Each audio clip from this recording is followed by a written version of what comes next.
एक भोंडा मजाक करार दिया है पाकिस्तान तहरीक इंसाफ ने इस मामले को। उन्होंने कहा कि एग्जीक्यूटिव पर, उसके मातहत इदारों पर इल्ज़ाम लगा, उन्हीं को तहकीकात सौंप दी गई और वो भी एक रिटायर्ड जज के जरिए। इस तरीके से ये इंसाफ नहीं मिलेगा उन जजेस को जिन्होंने शिकायत की है। बहुत शुक्रिया शाहजेब साहब, आपने बड़ा तफसील से इंट्रो में सारा कुछ दिया और सुनवाया भी। पाकिस्तान तहरीक इंसाफ खुद अगर अपने दामन में झांके और माजी में क्या क्या होता रहा है उनके दौरे हुकूमत में, मेरे ख्याल में उन्हें बड़ी सोच समझ के ये बातें करनी चाहिए। क्या क्या नहीं हुआ उस दौर में और हम खुद गुजरे हैं उसमें से, लेकिन मैं टिट फॉर टैट की बात नहीं करूँगा। तहरीक इंसाफ ये भूल रही है कि वो फरीक है इस सारे मामले में, और शायद किसी स्टेज पे कुछ और शवाहिद भी आए कि इस सारे मामले के पीछे तहरीक इंसाफ का किस हद तक रोल है। मैं उसमें नहीं जाना चाहता क्योंकि मैं बड़ी संजीदगी से बात करूंगा और किसी किस्म के सियासी बयानबाजी से इज्तनाब भी करूंगा। देखिए, ये मामला आया, चिट्ठी लिखी गई सुप्रीम कोर्ट ऑफ पाकिस्तान के चीफ जस्टिस और सुप्रीम जुडिशल काउंसिल को एड्रेस की गई, जो कि मेरी समझ से बालातर है। बाहर कैफ उसकी जो कॉपीज थी वो तमाम सुप्रीम कोर्ट के जज साहबान को अरसाल की गई, यानी कि इस्लामाबाद हाई कोर्ट के उन जजेस ने जिन्होंने ये इल्ज़ामात लगाए हैं, उन्होंने इस ख्वाहिश का इजहार किया कि ये मामला सुप्रीम कोर्ट ऑफ पाकिस्तान के नोटिस में लाया जाए। ये बात भी सबके सामने है कि चीफ जस्टिस पाकिस्तान, जो कि मेरे ख्याल में मुशावरत पे बड़ा यकीन रखते हैं और उन्होंने इसी वजह से जो प्रैक्टिस एंड प्रोसीजर एक्ट है उसके मुकदमे की समाअत करते हुए बारहा कहा कि मैं बतौर चीफ जस्टिस ऑफ पाकिस्तान खुद इस बात का कायल हूँ कि इख्तियारात तकसीम होने चाहिए, और उन्होंने अपने इख्तियारात छोड़े और कमेटी को उन्होंने अप्रूव किया जजमेंट के बाकी साथी जजेस के साथ मिलके।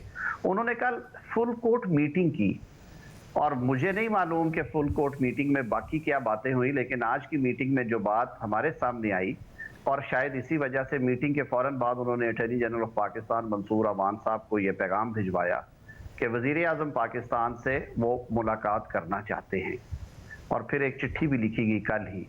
अटॉर्नी जनरल ने वो पैगाम मेरे तक भी पहुंचाया और फिर हमने वजीर आजम साहब तक, दोनों ने मिलकर ये बात पहुंचाई। तो वजीर आजम ने बिला तवक्कुफ कहा कि सूनर द बेटर, तो कल दोपहर कोर्ट आवर्स के फौरन बाद उनके पास जो टाइम हो मैं खुद जाऊंगा उनके पास। इस नीयत के साथ वजीर आजम उनके बुलाने पे आज गए। उन्होंने इसको अपनी अना का, ईगो का मसला नहीं बनाया। हमने इस मामले को डिले करना होता, हम कहते कि जी 2 दिन बाद कर लेते हैं मीटिंग। गए तो वहां पे चीफ जस्टिस साहब और सीनियर प्यूनी जज जस्टिस मंसूर अली शाह थे। उन्होंने इस मामले की संजीदगी से, संगीनी से आगाह किया। वजीर आजम साहब ने बरमला ये बिल्कुल साफ लफ्जों में कहा कि इंडिपेंडेंस ऑफ जुडिशरी पे कोई कॉम्प्रोमाइज नहीं है और वो मेरी रेड लाइन होगी, इसलिए कि हम रिसीविंग एंड पे रहे हैं। हमने ये खुद इस कमजोरी की वजह से हमने बहुत सफर किया है, 1 दफा नहीं 2-2 दफा सफर कर चुके हैं इससे। इस तनाजुर में चीफ जस्टिस साहब ने जब ऑप्शन रखी तो उन्होंने कहा कि कमीशन ऑफ इंक्वायरीज एक्ट में बहुत ज्यादा इख्तियारात है कमीशन के, उसमें वो सुपीरियर कोर्ट्स की अथॉरिटी इख्तियार भी इस्तेमाल करते हैं। वो कोई भी एविडेंस जो है वो कॉल कर सकते हैं, किसी भी सरकारी अफसर को पाबंद कर सकते हैं, चाहे वो किसी भी शोबा डिपार्टमेंट से ताल्लुक रखता है, कि वो आए और आके शहादत दें। और इसके बाद ये बात हुई कि क्योंकि मामला अदालत के अंदर के मामलात का है, बेहतर ये है कि कोई नेक नाम और गैर जानबदार शख्स हों जो कि अदलिया की सरबराही कर चुके हों और सुप्रीम कोर्ट लेवल से नीचे ना आप सोचें इसके बारे में। तो उस बात पे वजीर आजम साहब ने कहा कि जी यकीनन बड़ा साहिब मशवरा है ये, हमारी तरफ से भी ये राय थी। उन्होंने कहा कि क्योंकि कमीशन ऑफ इंक्वायरीज एक्ट 2017 के तहत फेडरल गवर्नमेंट ये फैसला करती है तो मैं ये मामला काबीना में ले जाता हूँ। मैं एक वजाहत करता चलूँ, काबीना की मीटिंग कल के लिए फिक्स थी, लेकिन हमारे कुछ वज़रा जो है वो अवेलेबल नहीं थे। वज़ीर आज़म साहब की ये ख्वाहिश थी कि तमाम लोग ये मीटिंग अटेंड करें, इसी वजह से उन्होंने मीटिंग परसों के लिए रख दी है। और ये खबर मैंने कहीं टीवी पे देखी है कि जी काबीना का इजलास जो है वो नहीं होगा। काबीना का इजलास होगा लेकिन वो कल की बजाय परसों होगा, और उसके एजेंडा पे ये जो आइटम है ये स्पेशली जो है एजेंडा पे आएगी। इस पे काबीना की राय भी ली जाएगी और उसके बाद जो कमीशन है इंशाअल्लाह उल अजीज उसका क़याम होगा। और ये पूरे आपने पूरी की पूरी जो बात रखी है उसके मुताबिक आप ये कह रहे हैं कि चीफ जस्टिस की तरफ से ये बात कही गई कि एक ऐसा नाम हो जिन्होंने जो सुप्रीम कोर्ट के जज रहे हों और रिटायर्ड हों और एक रुकनी हो, ये सारी बातें चीफ जस्टिस की तरफ से की गई हैं। देखिए, ये कोई घंटे की मुशावरत के बाद जिन बातों पे कुल्ली इत्तफाक था वो यही थी कि कमीशन बनना चाहिए, कमीशन एक अप्रोप्रिएट फोरम है। अगली बात यह कि कमीशन की सरबराही किसी नेक नाम और गैर मुतनाज़ शख्स के पास होनी चाहिए जिन पे कौम को एतमाद हो, और ख्वाहिश इसका इजहार हुआ हमारी तरफ से भी और उधर से भी कि आप एटलीस्ट सुप्रीम कोर्ट के प्रेफरेबली चीफ जस्टिस हो, वो रिटायर्ड नहीं तो कोई सीनियर जज हो जिनकी इम्पेक्केबल क्रेडिबिलिटी हो और वो इस कमीशन के सरबराह मुकर्रर हों। देखिए, अब इसमें अगर आप इस पे तनकीद करना शुरू कर दें, नॉमिनेशन सुने बगैर, ये जाने बगैर कि इस कमीशन की सरबराही कौन करेंगे। माजी में हाजिर सर्विस जजेस ने भी कमीशन चलाए हैं, उनकी जो हालत कौम ने की उसके बाद वो भी आपके और हमारे मगर आपने अभी जो ऑडियो कमीशन था वो आप लोगों ने बनाया अपनी पिछली हुकूमत में, और वो जैसे काजी फायजीसा साहब थे, उसमें 2 हाई कोर्ट के जजेस चीफ जस्टिस शामिल थे। ज़ाहिर जस्टिस बदियाल साहब ने एक बेंच बना दिया और उसको चलने नहीं दिया, मगर उस वक्त तो आपने हाजिर सर्विस जजेस पर बनाया था। अब क्यों रिटायर्ड जज की बात आई है? इसलिए जानना चाह रहा हूँ कि ये आप लोगों के इसरार पे हुआ या चीफ जस्टिस के कहने पर हुआ? मैंने शाहजेब साहब, कुछ बातें हैं जो कि शायद मेरे मैंडेट में नहीं है इस वक्त करनी।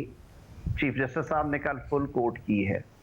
फुल कोर्ट करने के बाद ये ख्वाहिश सुप्रीम कोर्ट की तरफ से आई कि वज़ीर आज़म साहब से मीटिंग दरकार है, और वज़ीर आज़म साहब ने फिल फौर उस पर हामी भरी कि जी मैं अर्लियर द बेटर, मैं हाजिर हूँ।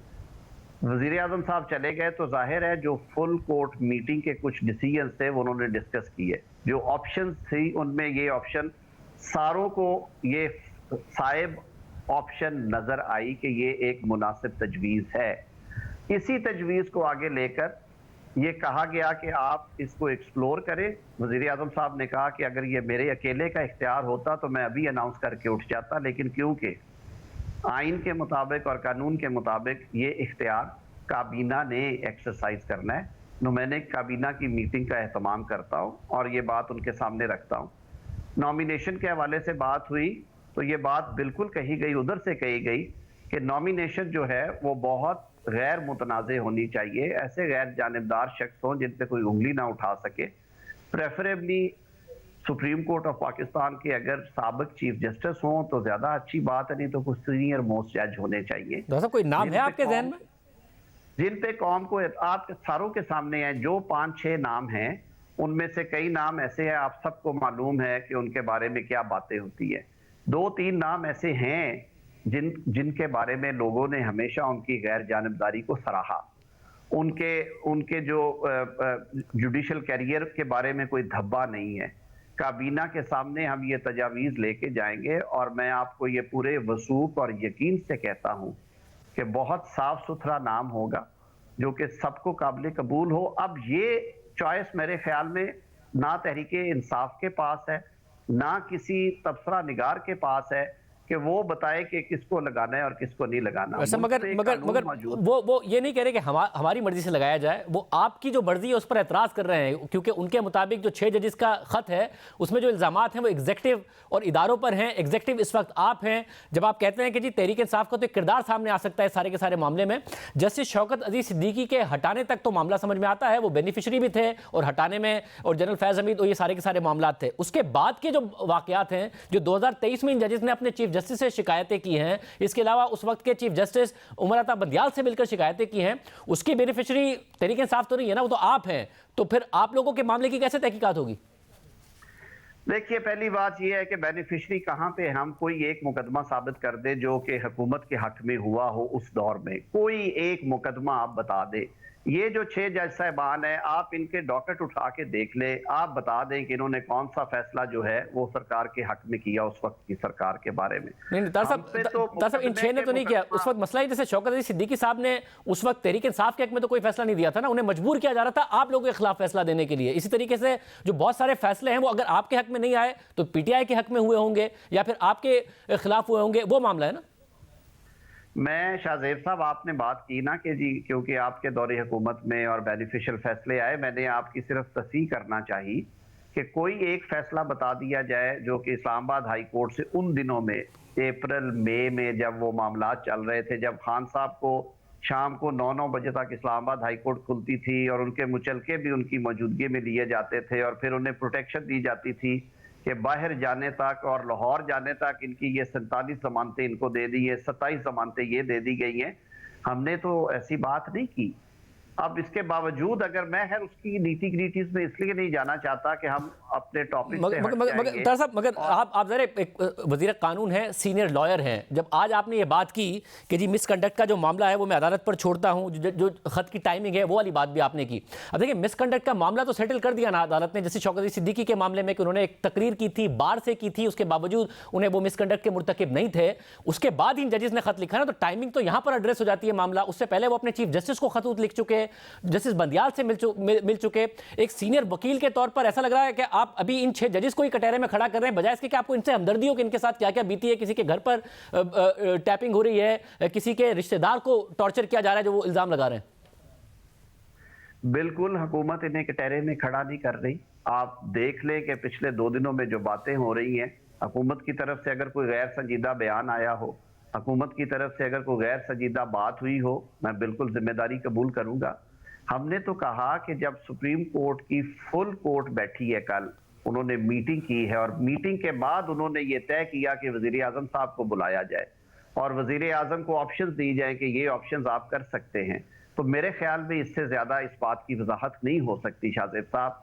अगर वो कलेक्टिव विजडम को भी हम चैलेंज करते हैं सिर्फ इस वजह से कि चंद लोगों को वो सूट नहीं बात करती, तो फिर मेरी ये समझ से बालातर है कि वो क्या मैकेनिज्म हो जिससे तसल्ली हो सके पाकिस्तान तहरीक इंसाफ की या उनके जो हम ख्याल लोग हैं उनकी। मैंने आपको बड़ी वजाहत से ये बात बताई कि आज की मीटिंग का डिसीजन कल सुप्रीम कोर्ट ऑफ पाकिस्तान के तमाम जज साहिबान की मीटिंग के बाद हुआ।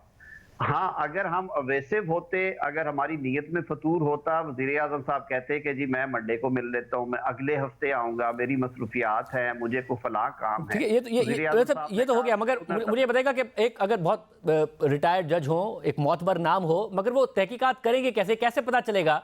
अगर शौकत अली सिद्दीकी के मामला के भी करें कि जी उनके घर आए थे या नहीं आए थे जनरल फैज, फिर वो बात उन्होंने की थी या नहीं की थी। अगर जज साहब कह रहे हैं कि जी मेरे एक रिश्तेदार को उठा के उन पर टॉर्चर किया गया, तो कैसे इस बात को वेरीफाई किया जाएगा कि किस ऑफिशियल ने किया? या एक जज के घर पर अगर बाकायदा इक्विपमेंट लगाए गए थे सर्वेलेंस के, कैसे वेरीफाई करेगा एक रुकनी जो कमीशन होगा? मेरी बात सुने, फिर जो हाजिर सर्विस अदालत के पास वो कौन सी फर्क चीज है?